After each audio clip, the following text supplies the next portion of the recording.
I was in from '05 to '09. I was a combat veteran. We did an array of jobs, but my main job was I drove a Meerkat, and I looked for mines and IEDs, and then we put them all together and blew them up all at once. I had a first sergeant that talked with us as a group and talked with us about getting rid of fears when we came back from overseas, and I used to actually be very scared of dogs. After he had talked with us that week, he was killed about a week later by mortar round. That's where it really transformed for me. After losing him is where I decided that, you know, getting rid of these fears and everything is going to be my objective when I get back stateside. When I came back, I started learning their psychology and working with other trainers and rescue groups, and it really just clicked. It went from being fearful into starting standing ovation dog training, and then the Holiday Inn Pet Resort, and then Canines for Camo. Now it's just what I do. The desire turned into a business,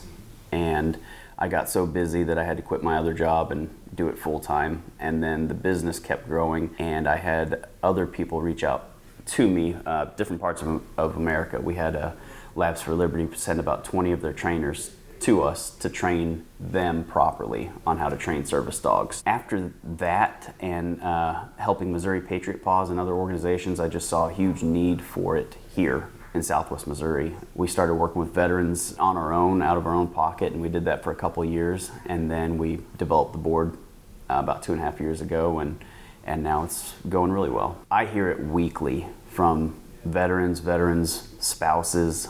I mean, if you get on our website, you'll see stories all over of veterans that have went from 12 to 15 pills a day to 0 or 1 or 2. Veteran spouses that have told me that they had talked about suicide for years, and this is the first time they hadn't. One of our veterans gave a speech at our gala last year about how he did not go in public for 10 years, and the week he got his dog, he went and had lunch with his daughter at the mall, at the food court, which he would have never done. There's a lot of statistics out there that show how much service dogs help veterans, but we already know the statistics. You know, it's 100% fact that they help the veterans, and we see it all the time. The majority of our veterans have PTSD or TBI. TBI is traumatic brain injury, and it happens sometimes if you're too close to a blast, but it can happen an array of different ways where your brain just shifts a little bit inside of your skull and can cause a lot of difficulties. And they may have other, diabetes or